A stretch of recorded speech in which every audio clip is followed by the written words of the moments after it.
ஒரு முன்மொழிவை முன் வச்சிருக்கிறாங்க. பல நாடுகளை நீங்க பார்க்கலாம். சில இடங்கள்ல ஆயுத குழுக்கள் தற்போது ஆயுதங்களை கையளித்து ஜனநாயக நீரோட்டத்துக்குள் வருகிறோம் என்கிற பேர்ல சில காரியங்களை செய்யறாங்க. அதுல மிக முக்கியமாக நடந்ததுதான் டர்க்கியில 40 ஆண்டுகளுக்கு மேலாக போராட்டம் நடத்திய குருதுகள் ஆயுதங்களை ஒப்படைத்திருக்கிறார்கள். இதே வழியில நீங்களும் ஆயுதங்களை ஒப்படைச்சிட்டு சரண்டர் ஆயிருங்க, நீங்க சரண்டர் ஆயிட்டீங்கன்னா நமக்குள்ள பிரச்சனை இல்லை என்கிற விதமாக அமெரிக்கா ஒரு கோரிக்கையை, ஒரு புதிய முன்மொழிவை லெபனான் இடத்துல கொடுத்திருக்கிறது ஹெஸ்புல்லாக்கள் தொடர்பாக. அதை பற்றி பேசுகிற போதுதான் இன்னைக்கு நாயிம் காசிம் அவங்க என்ன சொல்றாங்கன்னா, எக்காரணம் கொண்டும் ஆயுதங்களை களைய மாட்டோம், நாங்கள் எங்களுடைய போராட்டத்தை தேவைப்பட்டால் மீண்டும் தொடர்வதற்கு தயாராக இருக்கிறோம், சரணடைதல் என்கிற பேச்சுக்கே இடமில்லை, இஸ்ரேல் முதல்ல எங்கள் எல்லைகளில் இருந்து வெளியேறணும், வெளியேறினதுக்கு பிறகுதான் அதை பற்றிய எந்த யோசனைக்கென்றாலும் நாங்கள் செல்ல முடியும் என்பதை திட்டவட்டமாக சொல்லி இருக்கிறது மட்டுமல்லாம, இஸ்ரேல் இந்த ஒப்பந்தத்தை நீங்க எடுத்துக்கிட்டீங்கன்னா கொடுத்திருக்கக்கூடிய ஒப்பந்தம் இருக்குல்ல முன்மொழிவு, அதுலயும் அவங்க என்ன செய்யறாங்கன்னு கேட்டா ஹிஸ்புல்லாக்கள் ஆயுதத்தை கீழே வச்சிடணும். ஆனா இஸ்ரேல் எப்பொழுது லெபனானை விட்டு வெளியேறும் என்று சொன்னால் அதற்கு டேட் இல்லை, நாங்க நினைச்ச நேரத்தில் வெளியேறுவோம் அப்படிங்கிறாங்க.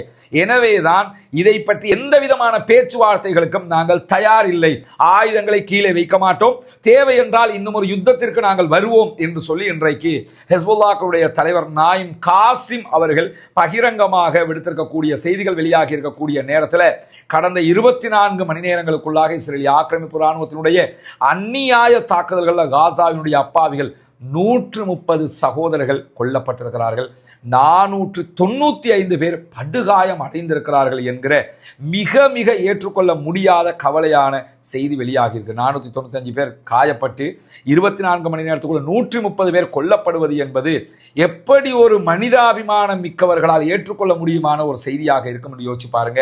அரபு நாடுகள் எல்லாம் பார்த்து கொண்டே இருக்கிறது. சகோதரர்களே, நம்மால் அவர்களுக்கு செய்ய முடியுமானது அல்லாஹ்விடத்திலே பிரார்த்திப்பது. தயவு செய்து அல்லாஹ்விடத்திலே கையேந்துங்கள், பிரார்த்தனை செய்யுங்கள். இவ்வளவு அழிவுகளை அவர்கள் தாங்கிக் கொண்டிருக்கிறார்கள். தாங்க முடியாத ஒரு உச்சகட்ட போராட்டத்தை அவர்கள் நடத்தி கொண்டிருக்கக்கூடிய நேரத்தில் கடந்த வாரம் தற்கொலைக்கு முயன்ற இஸ்ரேலிய ஆக்கிரமிப்பு ராணுவத்தை சேர்ந்தவன் இன்றைக்கு மரணித்து விட்டான் என்கிற செய்தி வெளியாகி இருக்கிறது. கடந்த வாரம் அவன் என்ன பண்ணான்னா ஒரு துப்பாக்கி சூடு நடத்தி கொண்டான், தற்கொலைக்கு முயன்று அவனே ஷூட் பண்ணிக்கிட்டான்.